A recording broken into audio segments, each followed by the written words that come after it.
আসসালামু আলাইকুম, সবাই কেমন আছেন? নিশ্চয়ই ভালো। এই যে দেখতে পাচ্ছেন এখানে দুপুরে রান্নাবান্না শুরু করে দিয়েছি। বাসার সামনে থেকে রাজ্জার বাবা পুঁটি মাছ, ট্যাংরা মাছ মানে মেশানো মাছ নিয়ে এসেছিল। ওটা দিয়ে আর ফ্রোজেন পালং শাক দিয়ে রান্না করব। বের করে নিয়েছি পালং শাকগুলো। আর এখানে মাছগুলো সব মসলা দিয়ে মেখে নিয়েছি। এখন পালং শাকগুলো দিয়ে দিব। তো আমি আগে থেকেই পালং শাকগুলো ভাপ দিয়ে রেখেছিলাম। তো আমি এই পালং শাকগুলো রোজার মধ্যে রেখেছিলাম। তো মনে ছিল না, হঠাৎ করে মনে পড়লো, আজকে বের করে নিচ্ছি রান্না করার জন্যে। আর এখানে আমি টমেটো দিয়ে দিয়েছি। এই যে দেখতে পাচ্ছেন আমার তরকারিটা প্রায় হয়ে এসছে। এখন নামিয়ে নিব। আর এখানে আমি পুঁটি মাছ ভাজি করব, সেজন্য রেখেছি এখানে সব মশলা দিয়ে। পুঁটি মাছগুলো মেখে নিব এখন। তো আমার মাখানো হয়ে গিয়েছে, এখন বসিয়ে দিব চুলাতে। এই যে এখানে একটা ফ্রাই প্যানে পুঁটি মাছগুলো ভাজিয়ে বসিয়ে দিয়েছি। রাজ্য ছোটবেলায় পুঁটি মাছ ভাজিকে শুটকি মাছ ভাজি বলতো। আর এই পুঁটি মাছ দেখলে আমার শ্বশুর খুব কান্না করতো, মানে পুঁটি মাছ সে পছন্দ করতো না। আর এখানে এই যে দেখতে পাচ্ছেন চিংড়ি মাছ এনেছিল।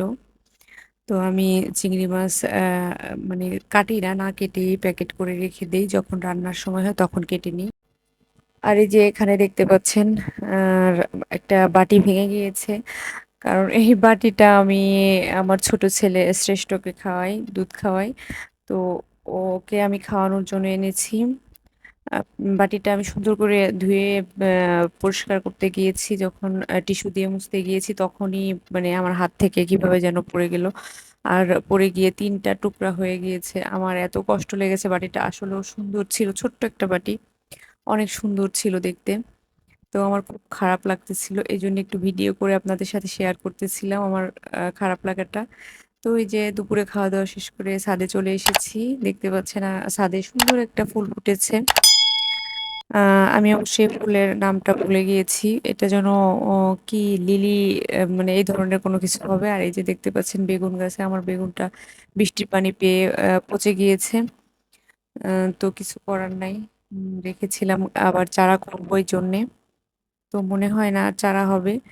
এই যে দেখতে পাচ্ছেন সবগুলো বীজই ভিতরে কালো হয়ে গিয়েছে। এখন এটাকে ফেলে দিতে হবে। তো কিছু করার নাই।